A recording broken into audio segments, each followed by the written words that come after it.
Assalamualaikum. Welcome to my channel Easy Anatomy Hand Notes. Today we will be learning about breast, also called mammary gland. Let's start with definition. Breast is a modified apocrine sweat gland situated in the superficial fascia of the pectoral region bilaterally in both sexes. After puberty, female breast is well developed under influence of growth hormone, estrogen and progesterone. Extension. Vertically, it extends from 2nd to 6th rib along the mid-clavicular line, and horizontally from lateral border of the sternum to the mid-axillary line along 5th intercostal space. We can see in this figure, vertically it extends from 2nd to 6th rib. This is the sternum, and horizontally it extends from the lateral border of the sternum to the mid-axillary line. This is the anterior axillary fold and this is the posterior axillary fold. Shape: hemispherical, conical or pendulous. Now let's move on to mammary bed. The deeper aspect of the breast is related with 3 muscles. These 3 muscles collectively form mammary bed. These 3 muscles are pectoralis major, serratus anterior and external oblique muscle. Pectoralis major lies in medial 2/3, serratus anterior lies in lateral 1/3 and external oblique muscle related with inframedial compartment. You can see here, this is the pectoralis major muscle, this is the serratus anterior and this is the external oblique muscle. These 3 muscles collectively form mammary bed. We can also see here 4 quadrants of breast: upper lateral, upper medial, lower lateral and lower medial compartment. Extension of upper lateral quadrant is called axillary tail of Spence. This axillary tail of Spence is the site of high percentage of breast tumor. Axillary tail of Spence pass into axilla through an opening in deep fascia. This opening is called foramen of Langer.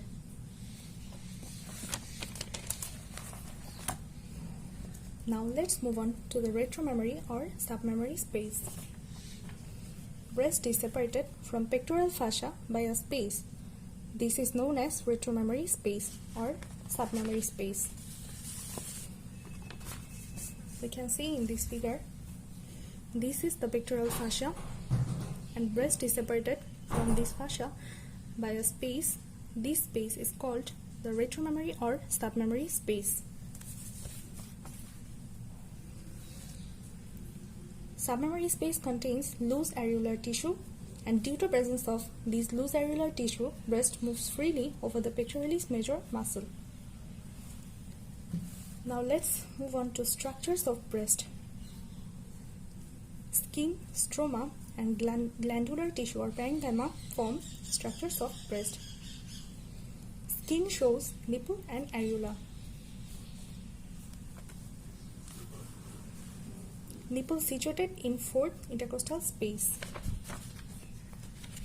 It's the conical projection below the center of the breast. You can see here, nipple situated in the 4th intercostal space. 15 to 20 lactiferous ducts open into nipple.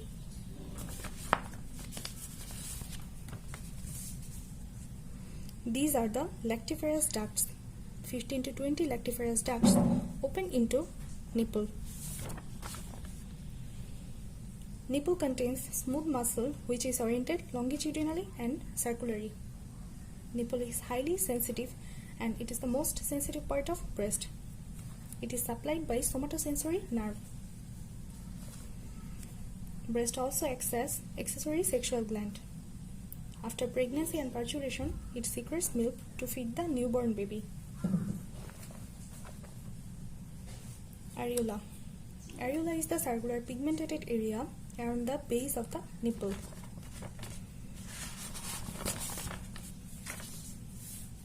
You can see here, around the nipple there is a circular pigmented area This is called areola. Around the periphery of areola and on the nipple, there are some amount of glands. They are called Montgomery tubercles. Montgomery tubercles are modified sebaceous gland. These tubercles emerge during pregnancy and lactation. They secrete oily substance during lactation. Now let's move on to the second point, stroma. Stroma consists of connective tissue and fat.